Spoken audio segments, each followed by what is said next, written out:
Welcome, everyone, to Only Mysteries in Missouri. Today we will be talking about the suspected murder of Bob Cassilly. But who is Bob Cassilly? Well, he is an important part of our childhood if you, like me, grew up in Missouri. Bob is the creator of the City Museum, born in Webster Groves, Missouri. Bob saw art as a passion early on, even going so far as to start skipping school as early as age 14 to work as a sculptor. This went on all throughout his high school years. However, skipping school did not stop him from being able to attend college. In fact, he attended a local college, Fontbonne University. He attended for none other than art. It was during this time he met his first wife, Cecilia Davidson. She was both a painter and printmaker, and it wasn't long before they were married and took a trip to Italy. This is where Bob's life begins to get more interesting. During a visit to see the Pietà, for those who don't know, it is a sculpture of Jesus made by Michelangelo. They were caught in a horrible situation. A man named Lazo Toth attacked the Pietà. Lazo believed he was the second coming of Jesus. Bob, with his love of art, stopped and subdued the man. Toth was taken by the authorities. However, Toth was deemed mentally unfit for trial, as he suffered from delusions. So despite the fact many would have seen his act as terrorism, he was never tried. He was taken to a mental institution for treatment and later released. By the time Toth was released, Bob had moved on, that having been a rather small incident in his life. Bob lived a couple places over the years. Him and his wife Cecilia, while living in St. Louis, restored as many as 36 buildings and even had opened a restaurant, which they later sold to live in Hawaii for a time, before Bob became homesick and wanted to go home. It was at this time they chose to return. It was then that he went his now wife, Gail Sawada. She was a sculptor. His second wife and him, like his first, also shared a love of art. However, Gail chose to be more hands-on with Bob's pursuits. Together they opened a business, and that business started with them opening what is now known as the City Museum. It was a sort of playground for kids the way it is designed. If you merge junk and art together, that is what the outside of the City Museum looks like. On the inside there are tunnels, and Bob once stated he wishes he was 11 again so that he could play with his own creation. Several other additions have been made to the City Museum over the years, but I'm not going to go over those today, as they were after Bob's time. But what I do want to focus on is that this project was a major milestone for St. Louis, as it sparked a boom within the city, and renovation began all around. It is also important to note that Bob wasn't greedy.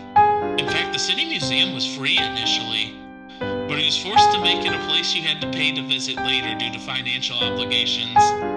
However, he made his true feelings on this known by putting a sign that said Greedy Bob's Parking Lot, a play on both him needing money and the fact he was in a situation that he didn't want to be in, where he had to charge to pay the bills.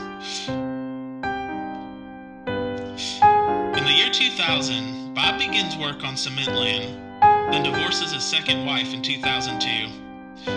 I could not find information on when he met his third wife. However, Melissa Cassilly is important, as in September 26, 2011, a bulldozer at Cementland was found with Bob's body.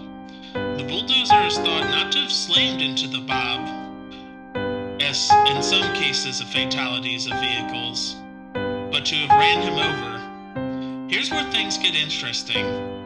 Melissa did not ever believe that her husband was killed by the bulldozer. In fact, she hired her own doctor to evaluate the report. And sure enough, Dr. Arthur Combs' findings were different than the City St. Louis examiner's findings. Arthur Combs found that his injuries were more consistent with being beaten and strangled than having been run over. The St. Louis Medical Examiner's Office maintains that the death was accidental, and the case, despite litigation, was never reopened. There was little recourse for Melissa and the kids from all of Bob's marriages, though they did try. So the question remained, why would somebody kill Bob if he was in fact murdered? Theories point to 3 suspects primarily, but there have been lots of stories that have been stretched out over time or theorized. Today we're going to talk about a main 3 though. Theory 1, Melissa. Despite Melissa being married to Bob was, as far as anybody knows, the breadwinner of this marriage. In fact, very little is mentioned about how Bob and Melissa even met, what Melissa even did for a year living is not well documented. It is believed she may have lived entirely off Bob. If you follow this theory, it concludes that if Melissa had wanted to leave the marriage, she may have been giving up her lifestyle, which may not have been something she wanted to do. However, she did not wish to stay married to Bob and didn't want to lose her lifestyle. The next logical thing would be to remove Bob from the playing field. She would, as his wife, have taken most of his affairs if he died while they're still married. However, I don't personally like this theory, as it assumes a lot with very little information at best. Theory 2. Thoth, the madman from Italy, killed him. Thoth, after all, did believe he was the second coming of Jesus. When Bob restrained him and stopped his attack, it is likely he would have resented Bob.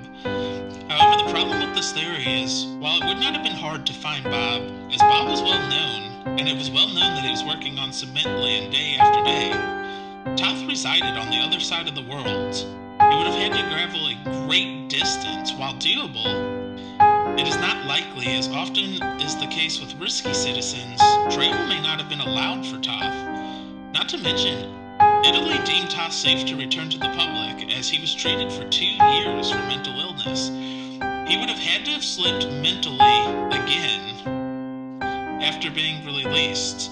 In addition to the fact that Thoth was under surveillance even after his release for quite some time to make sure there would be no more issues. Which brings us to my favorite theory personally. His second wife and business partner, Gail Salawanda. Gail and him had begun to have business disagreements even prior to their divorce.